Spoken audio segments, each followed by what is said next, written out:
Okay, start, I think. Huh? Yes, sir. Okay, now I'm going to share my screen.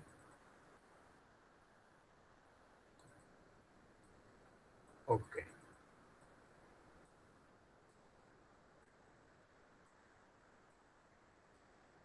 all right, Anne Mary?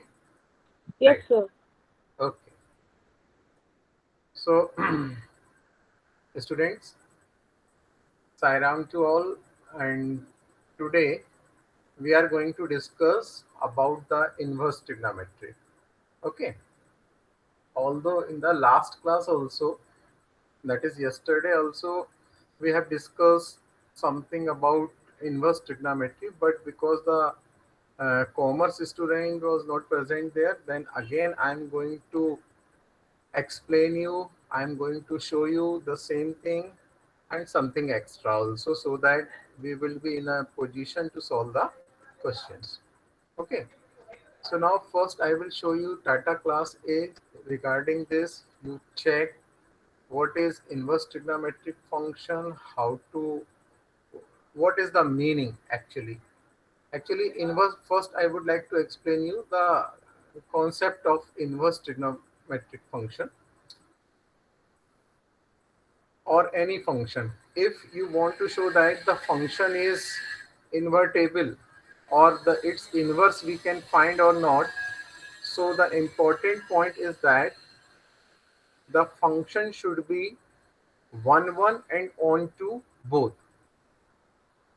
Okay, if the function is 1 1 and on to both at a time, then only we can find its inverse. This is the concept of inverse function, है ना? And what is 1 1 and what is on to? This is not new for you. 1 1 last year भी आपने पढ़ा है in the chapter of the function कि what is 1 1 function or what is on to function. Right, again today I will show you here also 1 1 and on 2. So the total concept of inverse trigonometry function is based, hello and Mary, okay. uh, yes, Yes, sir. okay. Yes, sir. So the total concept is based on the 1 1 and on 2. If the function is 1 1 and on 2, and because we are discussing about only trigonometric function, not a algebraic function, so uh, basically there are six standard trigonometric functions, right? And we will discuss the inverse of all these six trigonometric functions, that is sine, cos, tan, cot, cosec, sec, right? So I will show you the graph of some, first I will show you the graph of sine function, right? And then we will change it in the form of inverse function graph. How? Please check.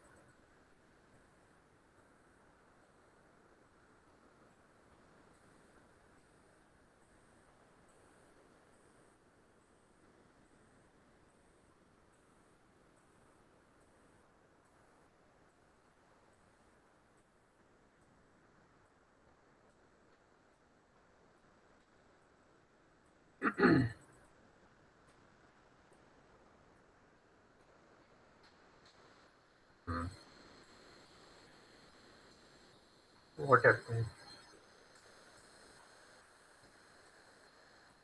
Okay, is no matter. So now I will show you another, this one.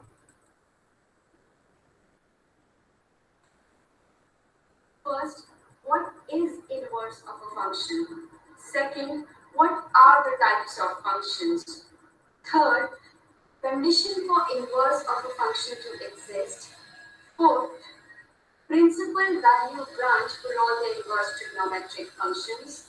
And lastly, what is the graphical connection between a trigonometric function and its inverse? So let's get started. I have highlighted two key words of the chapter, which are inverse and function. One thing, please side by side आप इसको note भी करते चलेंगे, ठीक है? जो आपको दिख रहा है आप उसको नोट करते चलें, जिससे कि आपको बाद में प्रॉब्लम नहीं जाएगा कि तो ये she is going to explain you the inverse of a function, simple function and then trigonometric function. So let us first of all see what is inverse of a function. If you have a function which is moving from set A to set B such that it is uniquely defined as f of x is equal to 1, and we land into a situation where another function which is moving from set B to set A, so in short, the domain and the range have been switched. If such a function can exist such that g of y is equal to x, then in that case g is the same as f inverse.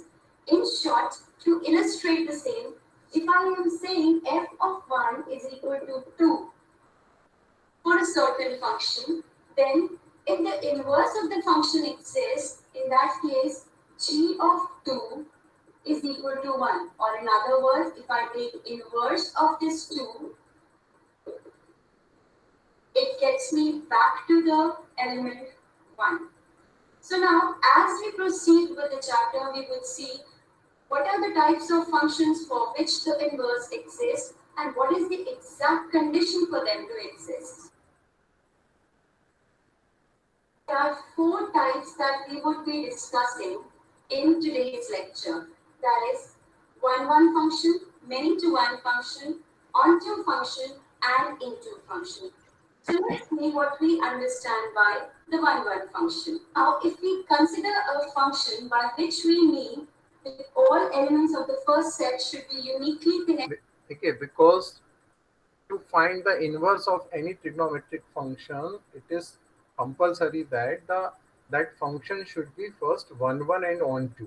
Then only we can find the inverse. This is the basic point.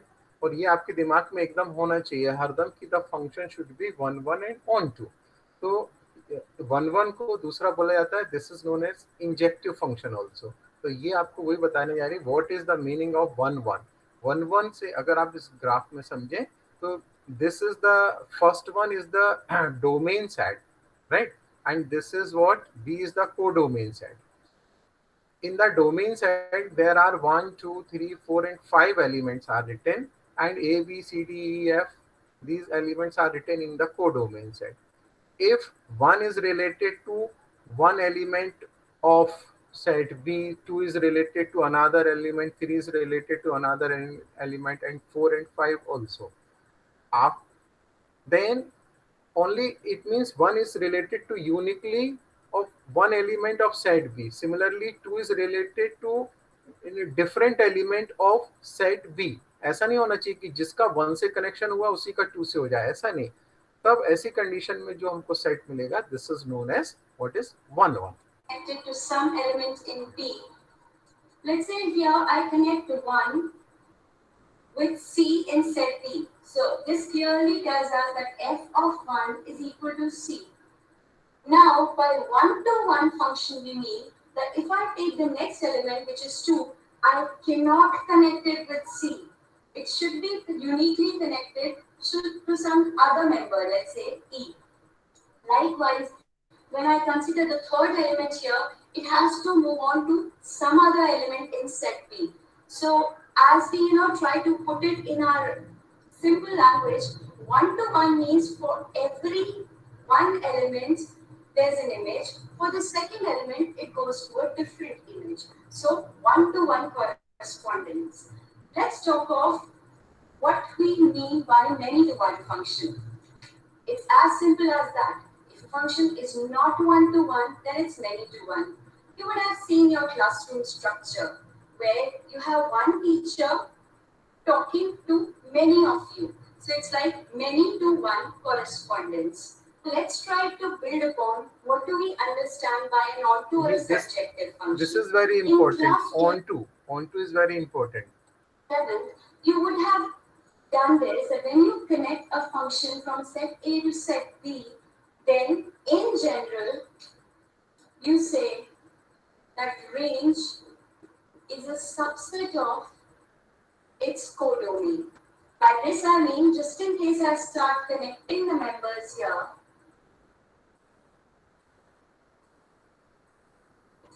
in this situation, the members A, B, C, and E, they formulate the range for this function, and the entire set B is the codomain. Thus, range is a subset of codomain. But hey, what happens when range exactly becomes equal to the codomain? That means, had there been, let's say, no element B, in this case, range is exactly equal to its codomain. So in short, a function is said to be onto when there is no extra element left in set B.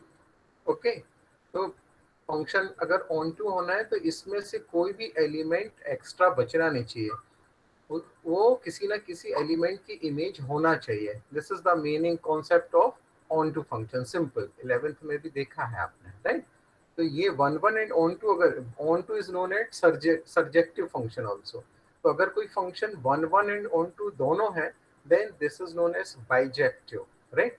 तो if the function is bijective, then only we can say that we can find the inverse of this function. Talking of the into function, the situation that we discussed earlier, where range was a subset of codomain, was an example of an into function. Now let's see, how do we use all these types to get the condition for inverse of a function to exist? If a function is one-to-one and onto simultaneously, that means it is injective and surjective both, such a function is said to be a bijective function, and inverse for such a function will exist. Call this function as f of x, then in this case, f of 0 is 0, f of pi is 0, f of 2 pi is 0, so on and so forth. So, if I try taking the inverse for such a function, what do I get? We get f inverse 0 giving multiple values, which is not even a function. So, 1, 1 becomes important. Likewise, if I do not take the function to be onto, that means if I define sin x in its natural way, that means if my codomain stays R, then in that case,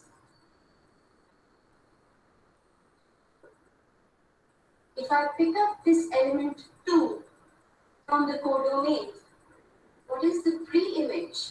What is the pre-image of sin inverse 2? Nothing, it does not exist. Once again, if an element cannot have an image, how?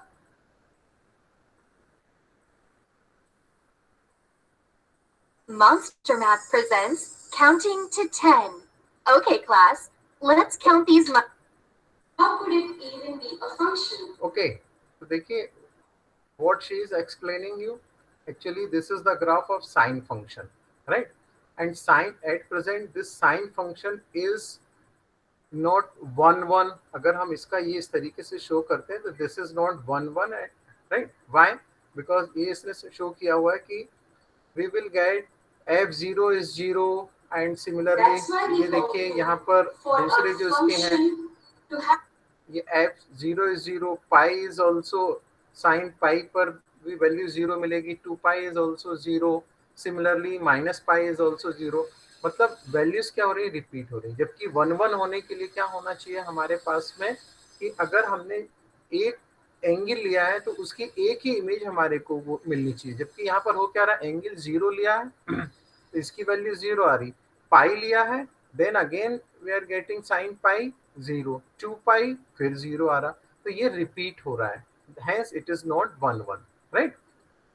और इसकी जो हमारे पास में range है, अभी अगर यहाँ पर ये इसने फंक्शन एक्सप्लेन किया हुआ है साइन रियल टू रियल, अगर हम इसको ले रहे हैं तो क्या होगा कि यहाँ पर जो बहुत से नंबर्स होंगे इस नंबर लाइन y पर आप देखें, आपको ये इसके रियल नंबर लाइन पर अगर ये नंबर्स आप ले रहे हैं तो बहुत से नंबर्स होंगे, तो उसमें क्या होगा कि ऑन टू नहीं होगा। क्यों? अगर जैसे उसने एक एग्जाम्पल बताया हुआ कि अगर suppose we will select two, right, उसका आंसर अगर हमने टू सिलेक्ट किया कि टू वैल्यू आ रही, तो क्या टू वैल्यू साइन में किसी की होती है? नहीं होती। क्यों? क्यों नहीं होती भाई? साइन की रेंज क्या है आपको पता है?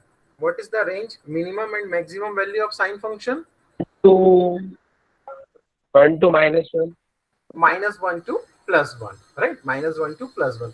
तो ये टू जो होगा वो तो उसके बाहर हो जाएगा, उसमें होगा ही नहीं। इसलिए ये हमारे को वहां पर हमको इन दोनों चीजों को क्या करना पड़ेगा, इस साइन फंक्शन को अगर हमें इनवर्स शो करना है तो हमें इन दोनों को, ये डोमेन और इसके रेंज को पहले हमको क्या करना पड़ेगा, फिक्स करना पड़ेगा, राइट। और कहाँ पर हमको फिक्स करेंगे उसको वो एक्सप्लेन कर रही है। अगर हम वो फिक्स कर पाएंगे कि हम बस इतने पर ही बात करेंगे, इस ग्राफ का अगर हम केवल इतना पोर्शन सिलेक्ट कर लें जिसमें कि वो सारी वैल्यूज आ जाए और वो रिपीट ना हो, राइट, -1 से 1 तक की सारी उसकी वैल्यूज आ जाए, और ऐसे दो एंगल्स अगर हम सिलेक्ट कर लें, राइट, और वो दूसरी वैल्यूज रिपीट नहीं हो, then we can say that कि हाँ अब हम उसका इनवर्स फाइंड कर पाएंगे। देखिए At its inverse, it has to be 1, 1 and 1, 2 simultaneously. Let's have a look at the graph of the cos function, which is once again moving from R to R. To see, it is not 1, 1. As if we take an example, it is getting 0 at multiple points. Okay, so we have to restrict its domain. Same thing. Likewise, we have to restrict its codomain as well. Otherwise, we would not get the function to be onto. So we select one of the intervals 0 to pi, which makes your function 1 to 1. Likewise, the codomain gets restricted to -1 to 1, as you see the function once again oscillating between -1 and 1. So this function is bijective. So the inverse for cos can now exist. Cos inverse x, once again this switching happens. Move from -1 to 1. Okay ये देखिए जब ये bijective So, हुआ, यहाँ पर ये bijective हुआ कब, ये देखिए यहाँ जहाँ मेरा कर्सर है, दिस कॉस फंक्शन, जब उसने इसकी डोमेन एंड रेंज को फिक्स कर दिया। डोमेन जो रियल नंबर था पूरा, माने कोई भी हम एंगल ले सकते थे, नहीं ऐसा नहीं, हमने उसने फिक्स किया कहाँ पर, 0 से पाई पर, राइट। क्या इट मीन्स कि we will take the value only between angle 0 to pi in a closed interval, and इसका जो आउटपुट लेंगे कहाँ से कहाँ तक, -1 से 1। अगर ऐसा करेंगे तो कोई भी एंगल लेने पर हमको जो उसका रिजल्ट मिलेगा, we will get the unique result, repetition नहीं होगा फिर वहां पर, राइट। हैंस और इधर पर सारे के सारे एंगल्स के लिए आपको जो आउटपुट में जो नंबर्स होंगे वो सारे एंगेज हो जाएंगे उससे, ठीक है, माने कोई फ्री नहीं रहेगा आपके इस वाले सेट में एलिमेंट। तब हम बोल पाएंगे कि हाँ ये फंक्शन जो है कैसा है, 1 1 on 2 है। और जब वो फंक्शन 1 1 on 2 होगा तो हम उसको ये देखिए यहाँ इनवर्स के जैसे लिख पाएंगे। जब हम इनवर्स लिखते हैं तो उसकी ये इंटरचेंज हो जाते हैं। देखिए ये इसका जो रेंज था इनवर्स फंक्शन में, ये इसका डोमेन बन जाएगा, और ये 0 to pi which is the domain for the inverse function, it is a range, right. -1, 1 becomes the domain of cos inverse function, and 0 to pi becomes the PVB, which we discussed, principal value branch.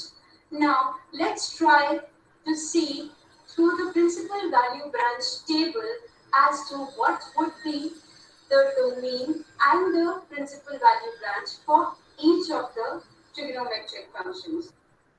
ये देखिए, this is the table, right? Now please you should note down this table. सारे लोग इसको note करिए जल्दी से, open your pen and copy and write the function, its inverse function, its domain and range. ये it is very very important, केवल बोलने से नहीं होगा, मैं उसमें समझाता हूँ, बहुत इजीली आप इसको याद कर पाएंगे हैं। आप पहले 1 मिनट नोट कर लीजिए, then I will explain you कि उसको किस तरीके से आप याद रख सकते हैं।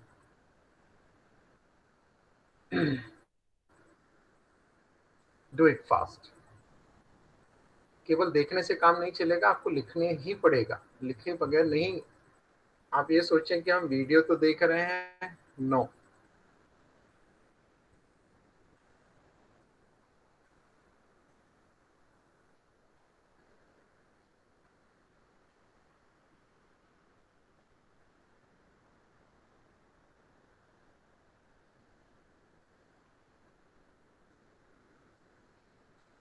बहुत ध्यान से करना, जहां पर ये लगाना है, दिस इज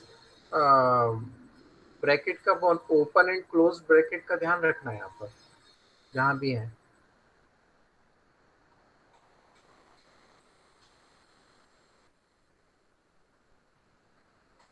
ओके, नोट कर लिया सबने? No sir.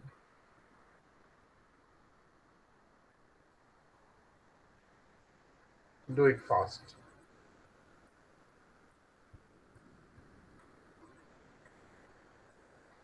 जब ये याद होगा ना, then only you can solve the question.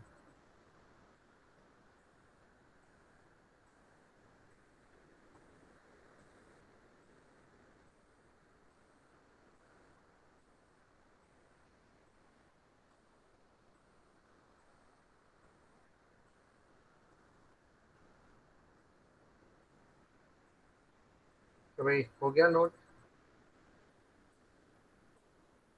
Yes sir. Okay, Sharad हो गया? शरद,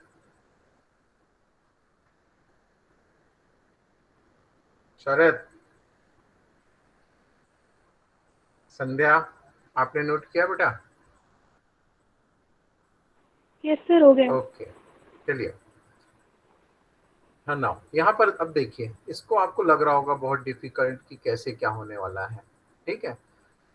आपको मैं इसको रेंज पर आप बहुत फोकस करिए। देखिए, रेंज को याद करने का मैं आपको मेथड बता रहा हूँ। देखिए, ये 3 फंक्शन को आप अलग कैटेगरी में टिक कर लीजिए। फर्स्ट इसको करिए sine inverse, then tan inverse and then cosec inverse, ठीक है। इनको एक कैटेगरी में अपन लेकर के चलते हैं।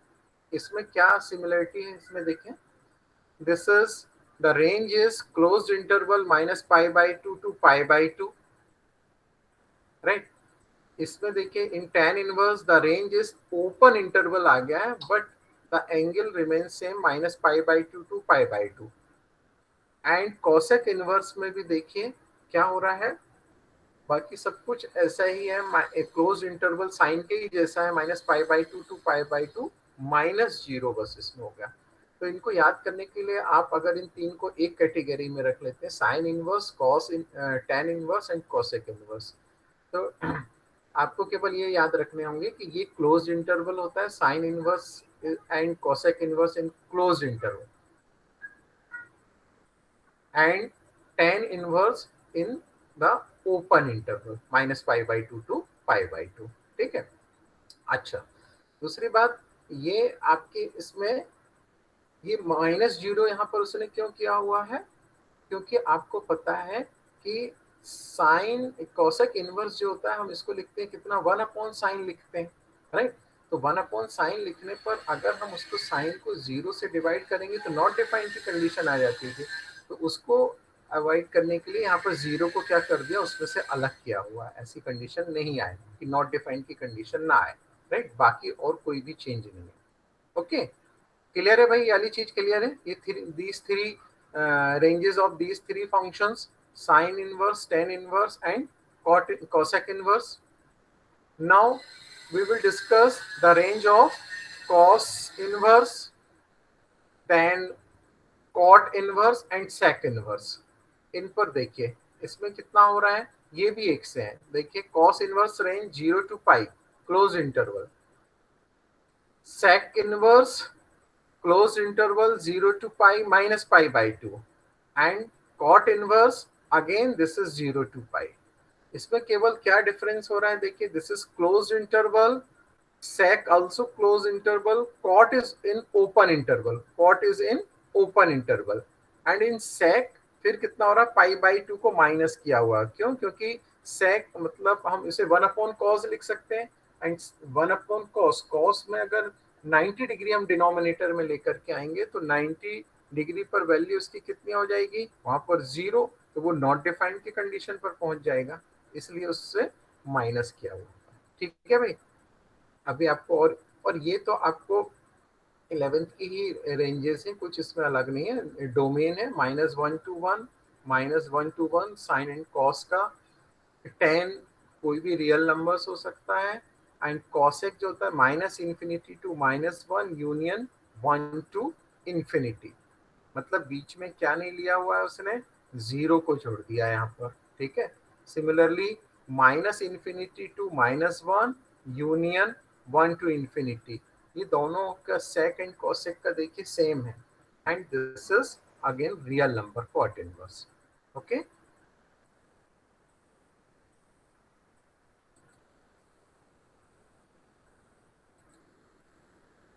what? Yes. This question must be haunting you by now. As to how would you remember this principal value branch table? Well, I've got you covered. There is a simple trick.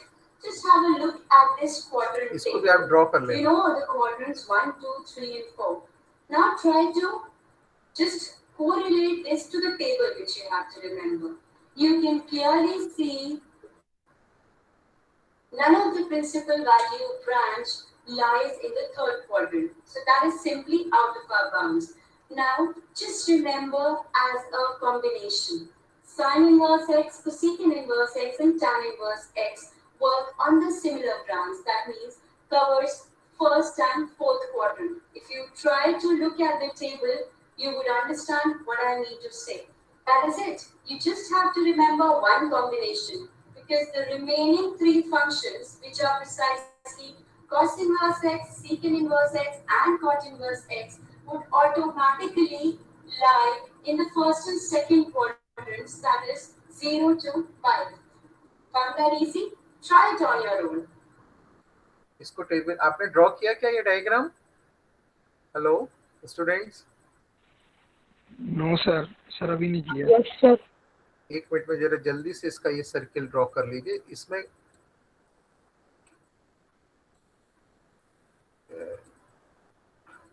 हाँ, First and fourth quadrant. If you try to look at the table, you would understand what I need to say. That is it. You just have to remember one combination, because the remaining three functions, which are precisely cos inverse x, secant inverse x, and cot inverse x, would automatically lie in the first and second quadrants, that is ये diagram पूरा दिख रहा है यहाँ पर, आप please इसको note कर लीजिए। इट मीन्स देखिए अभी मैंने भी आपको जो बताया हुआ था, ये sine inverse, cosec inverse and tan inverse, ये देखिए ये -π/2 to π/2 के बीच में, मतलब फोर्थ एंड फर्स्ट क्वाड्रेंट में ये लाई करते हैं। ओके, इनकी जो प्रिंसिपल वैल्यू ब्रांच होगी, this is in fourth and first quadrant between -π/2 to π/2, whereas other three cos inverse, sec inverse and cot inverse lie in principal value branch जो होगी in first and second quadrant, that is between 0 to pi। ये आप इस तरीके से इसको category में divide करके थोड़ा अपने दिमाग में इसको रख सकते हैं। ठीक है, okay. 0 to 5. Found that easy? Try it on your own. Let's try and see this through our example y is equal to sin x. If you look at the graph of y is equal to sin x, please note that I've taken the graph only according to the principal value branch. That means this point has the coordinates π/2, 1. This one would top of आपको draw करना पड़ेगा इसको. Please you draw the sign this graph, right? Draw it. This is same as x axis, y axis, and ये जो इतना सा ये दिख रहा है ना, this is the principal value branch को केवल उसने लिया हुआ. देखिए this is -π/2 से लेकर के अप टू π/2 के बीच के ही एंगल्स उसने लिए हुए हैं. यहाँ पे ये साइन का है, ठीक है, ये साइन का दिखा रहा है. इससे ही वो इनवर्स को एक्सप्लेन करेगी. आपको जब साइन का कॉन्सेप्ट पता होगा then you can understand the inverse also.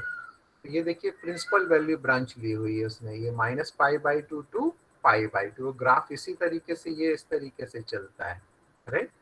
Okay. The coordinates -π/2, -1, 2.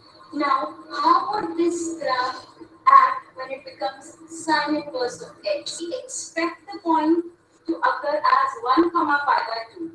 Before we do that, please see, this time your x-axis has been replaced with the older y-axis.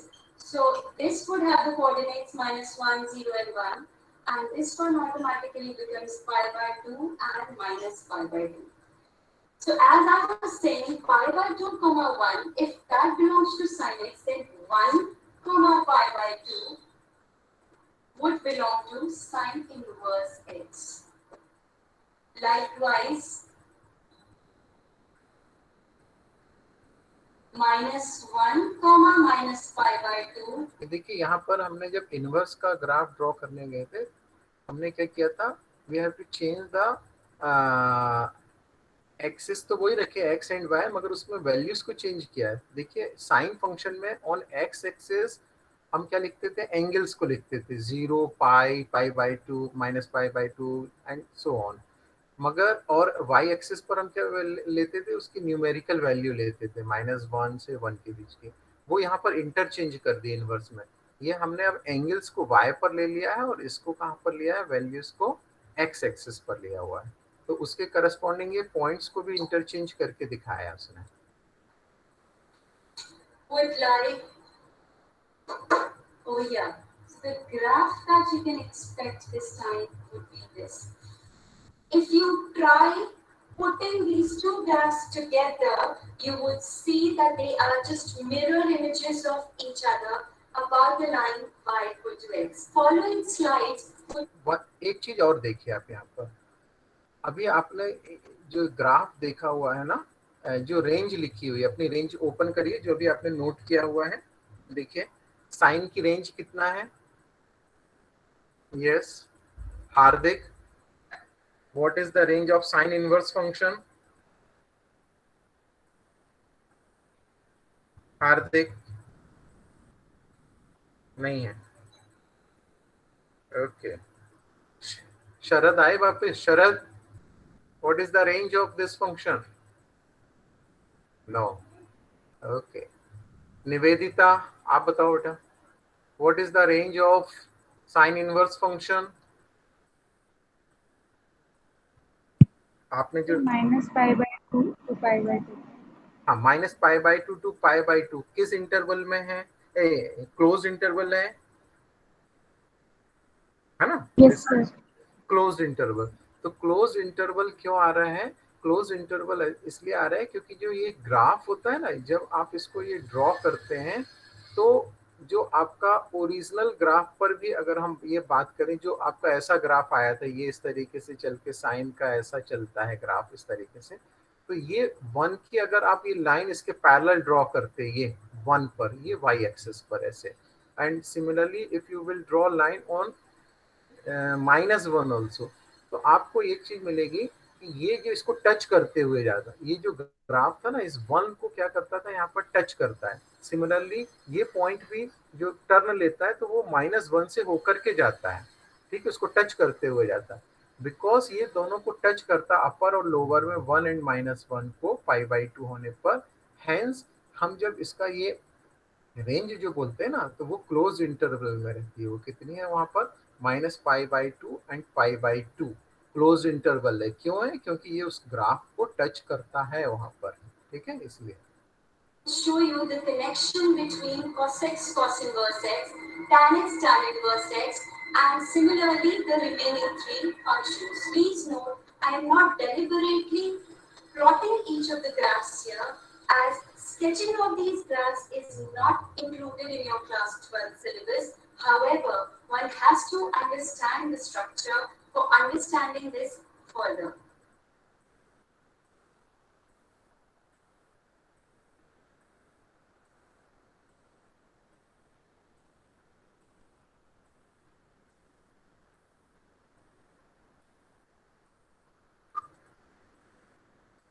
देखिए यहाँ That's it. We have functions. Please note, has to understand the structure for understanding this further. ये जो मैं बात कर रहा था ना अभी आपसे, यहाँ पर फोकस करिए थोड़ा सा। देखिए साइन इनवर्स एक्स के ग्राफ का मैं बोल रहा था कि उसकी जो रेंज है उसमें क्लोज इंटरवल लिया हुआ है। ये देखिए ये लाइन जा रही है, ये ग्राफ इस तरीके से आ रहा है आपके पास में। ये देखिए ये इस तरीके से, ये तो रेड वाला जो है ये आपका किसका है, साइन एक्स का है। इनवर्स वाला कौन सा है, ये वाला है, ये है यहाँ पर। ठीक है, तो हम ये बोलना चाह रहे थे आपको कि -π/2 इसलिए हो रहा है क्योंकि उन वैल्यूज को वो टच कर, ऐसा नहीं हो रहा कि केवल उसके साइड से जा रहा है, उसको एग्जैक्टली टच कर रहा है, इसलिए उसमें क्लोज इंटरवल आ रहा है। Okay next.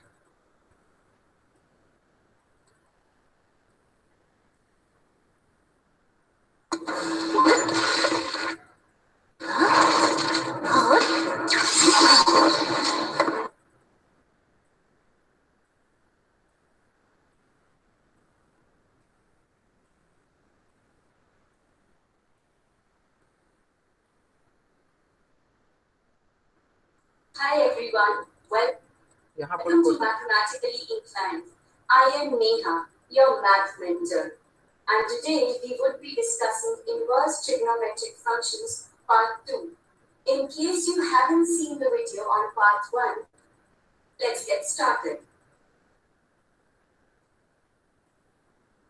So before we start with this segment, let's quickly recapitulate what we discussed under inverse trigonometric function and its principal value branch. देखिए क्वेश्चंस I पर did अपन बात कर रहे हैं। discuss few techniques to remember this.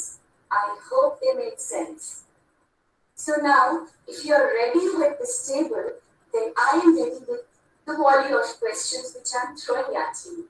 Let's get started with the very first question. Now, if you have sine inverse of √3/2, just assume it to be as some theta. This implies √3/2 is equal to sine theta. Now, which is the angle which is lying in your principal value branch where I get my value as √3/2? Well, the answer is straight. It is π/3, which also belongs to the PVB. Similarly, dealing with the second question. देखिए इसको note करिए आप। Question है कि इसमें आपको इसकी angle find करना है। आपके बुक में है क्वेश्चन इस तरीके से, ठीक है। प्लीज फर्स्ट क्वेश्चन आप you note down sine inverse √3/2। How to solve the question, हमको थीटा की वैल्यू फाइंड करना है इसमें, ठीक है। अब मगर ये ध्यान रखना होता है कि because the function is sine inverse function, sine inverse की रेंज क्या होती है, रेंज इज -π/2 टू π/2 क्लोज्ड इन, ये प्रिंसिपल वैल्यू ब्रांच होती है, राइट। तो जो आंसर आना चाहिए ना, it should be lie between -π/2 to π/2, -π/2 to π/2, it means fourth and first quadrant में ही लाई करना चाहिए। अगर नहीं हो रहा है तो फिर आपको उसमें लाना पड़ता है। ये this is the important point. Question is sine inverse √3/2 is equal to theta. तो इसको सॉल्व करने के लिए इसकी वैल्यू निकालनी, साइन इनवर्स √3/2। तो हमें इसका थीटा कितना ये पता करना है। हमने सपोज कर लिया this is equal to theta, तो साइन इनवर्स इस साइड जाएगा, this one we can write sine theta. तो √3/2 is equal to sine theta. अब साइन में किसकी वैल्यू √3/2 होती है, आपको पता है कितने डिग्री की वैल्यू होती है, 60 डिग्री। तो then theta is equal to what, π/3। अब π/3 जो होगा 60 डिग्री, 60 डिग्री मतलब उस क्वाड्रेंट में लाई करेगा, इसमें फर्स्ट क्वाड्रेंट में लाई करेगा, मतलब इस रेंज के बीच में आ रहा है, मतलब आंसर को सेटिस्फाई कर रहा है इस रेंज को, hence theta is equal to pi by 2। Note किया आपने? हेलो स्टूडेंट्स, क्यों आ रहा है Yes, sir. Pi by 3? किसी को डाउट हो तो पूछिए कि why it is pi by 3 and इसका सर नहीं आया सर पाई बाई 3। ये पाई बाई 3 नहीं समझ में आई बात? Hello no sir. बेटा देखो, ये फर्स्ट स्टेप समझ में आया, हमने इसको थीटा के इक्वल लिया है, right? Sine inverse under root 3/2 is equal to theta. तो sine inverse under root 3/2 is, तो ये इनवर्स इसका प्रॉपर्टी होती है कि हम कहीं लिखा हुआ है कि sine inverse x is equal to y, तो हम लिख सकते हैं x is equal to sine inverse, इस पर जाकर के एंगल बन जाएगा, तो वो इधर आ गया तो ये साइन थीटा बन गया, राइट? तो under root 3/2 is equal to sine theta. अब आपने क्लास 11th में पढ़ा हुआ है, इसमें प्रिंसिपल वैल्यू ब्रांच आपने 11th में पढ़ी हुई है, ठीक है? तो या उसके हिसाब से आप ये देखते हैं कि साइन में ये किसकी वैल्यू अंडर रूट 3/2 होगी। आपको पता है अंडर रूट 3/2 साइन में अगर 0 डिग्री इज 0, 30 डिग्री, अनुराग क्या होता है sine 30 degree? Anurag sir 1/√, sir 1/√2। Sine 30 is, Anurag what is the value of sin 30? Yes sir. What is the value of sin 30? What is the value of sin 30 degree? 30 degree कोई 1/2. कोई बताएगा? हाँ, 1/√2 नहीं होती, 1/2 होती है, ठीक है? And 60 degree, 60 degree is under root 3, √3/2. Root 3/2। तो ये देखिए, ये रूट 3/2 है, इसलिए हमने इसको कितना लिख सकते हैं, हम यहाँ पर चाहते तो हम यहाँ पर लिख सकते थे sine π/3 is equal to sine theta. Under root 3/2 की जगह हम साइन π/3 भी लिख सकते थे, ठीक है? तो उससे कंपेयर जब हम करते तो थीटा इज इक्वल टू कितना आ जाता है, π/3। क्लास 11th में ऐसे क्वेश्चंस आपको ध्यान आ रहे होंगे, आपने इक्वेशन सॉल्व किए ना, ट्रिग्नोमेट्रिक इक्वेशंस 10th में भी किए हैं। क्यों क्यों भाई अदर स्टूडेंट्स, आपको ध्यान आ रही है बात? ये प्रिंसिपल वैल्यू आप निकाला करते थे 11th में भी। हम इनवर्स की नहीं बात कर रहे हैं, Yes, सिंपल उसकी बात कर रहे हैं। अंडर रूट 3/2 इस साइड साइन लिखा है, तो right hand side it is written sine, then we will change under root 3/2 in terms of sine, कि साइन में इसकी क्या वैल्यू, तो साइन में under root 3/2 this is equal to 60 degree. Cos अगर होता तो कॉस में अंडर रूट 3/2 कितने डिग्री की वैल्यू होती है? कॉस में 30 डिग्री। तो हम कॉस तो ले नहीं सकते, क्यों? क्योंकि राइट हैंड साइड में साइन लिखा है, तो दोनों इक्वल एंगल दोनों साइड होने चाहिए, है ना? ट्रिग्नोमेट्रिक फंक्शन जो होना चाहिए सेम होना चाहिए, तो यहाँ साइन है तो इस साइड भी साइन के करस्पॉन्डिंग लिया। अनुराग आई बात समझ में बेटा? Anurag yes sir. Okay. Now, for the second question, if we have sine inverse of minus root 3/2 equal to theta, that means once again sine theta is minus root 3/2. Now, which is that quadrant which would give us the sign as negative? Now, you know our value, our principal value branch is just lying between minus π/2 and π/2. So, if it's not the first quadrant, it has to be in the fourth quadrant. So, this gives us the answer minus π/3, which once again lies in the PVP. ये देखिए, That's it. यहाँ देखिए, ये क्या हुआ, उसी के जैसे सॉल्व किया हुआ, sine inverse minus under root 3/2 is equal to theta. तो दिस इनवर्स इस साइड जाएगा, राइट? तो ये बन जाएगा sine theta is equal to minus under root 3/2। अब माइनस अंडर रूट 3/2 साइन में किसकी वैल्यू होती है, ये हमको पता करना होगा। अब आपको यहाँ पर फोकस करना होगा कि रेंज हमारा जो है वो है कहाँ, माइनस π/2 से π/2 है, माने निगेटिव आंसर इसमें आ सकता है, निगेटिव एंगल पॉसिबल है, ये तो क्लियर हो गया, ठीक है? तो अब निगेटिव है तो हमने देखा कि ये किस किस के बीच में होता था, फोर्थ एंड फर्स्ट क्वाड्रेंट में होता है ये।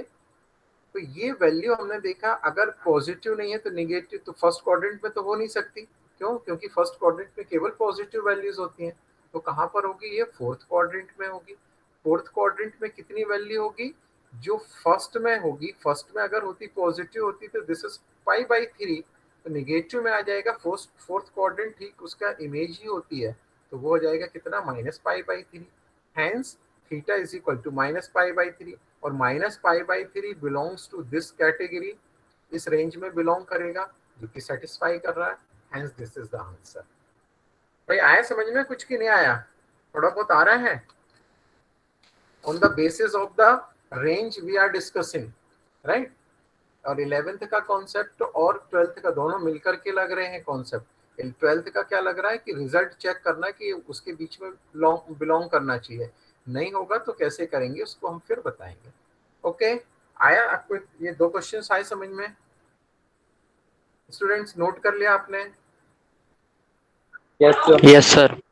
किसी को डाउट हो तो बोलिए, कोई कुछ बोलना चाहता हो please.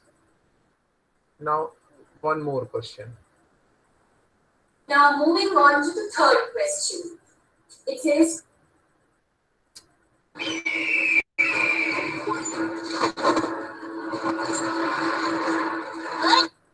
cos inverse of minus 1 by root 2.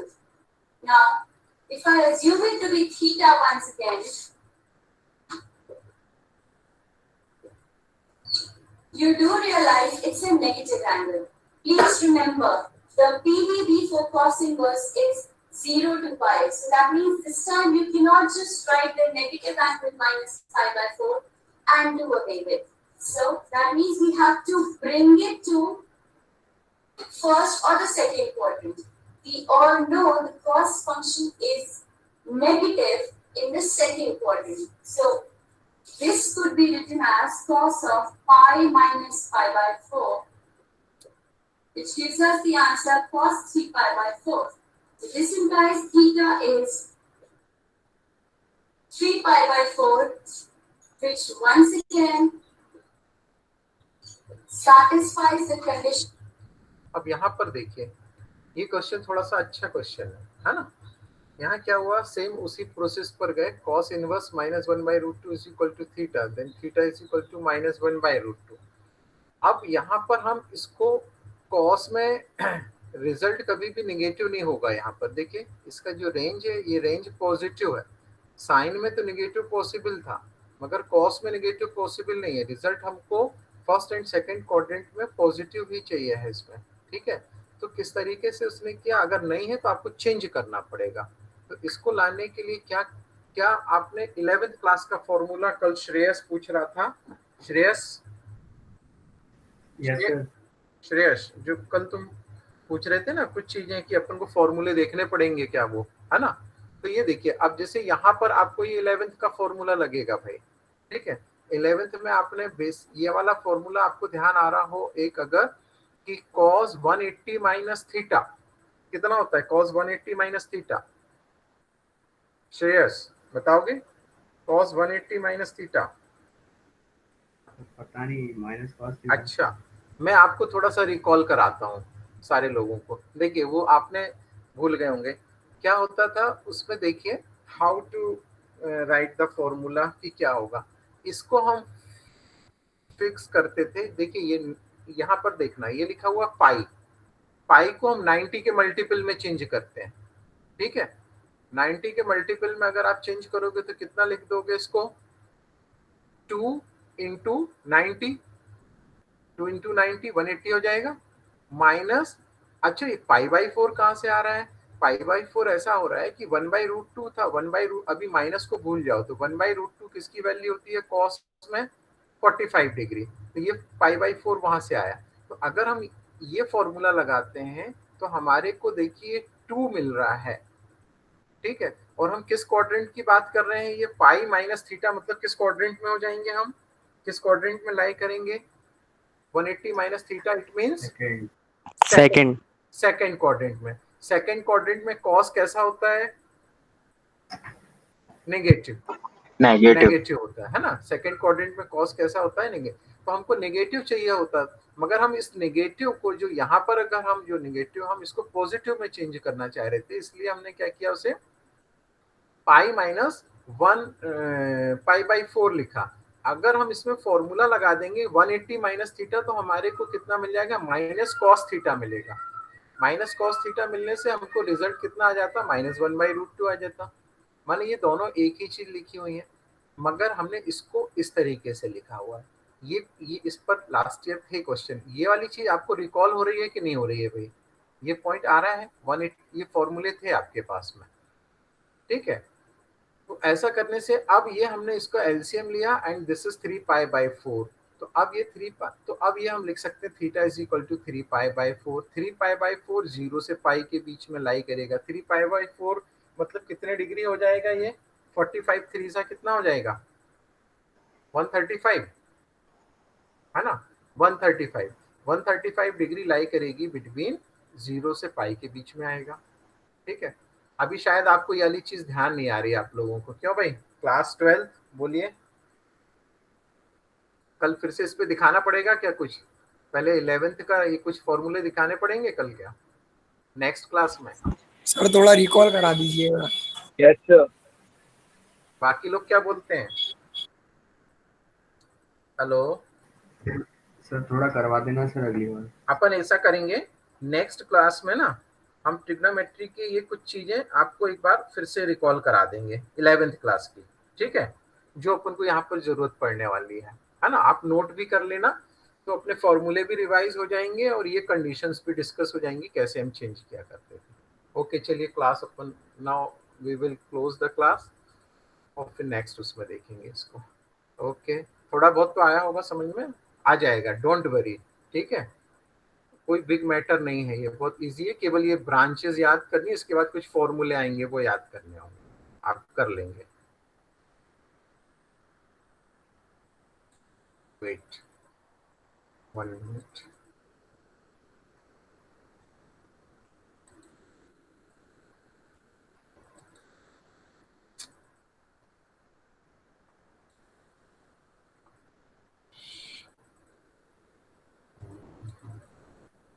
Okay, you can leave the class. Thank you.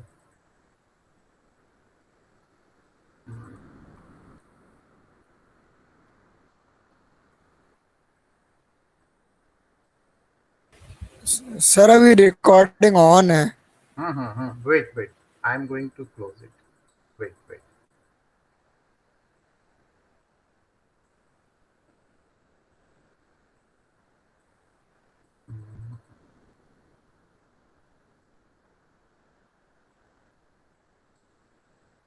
Yes.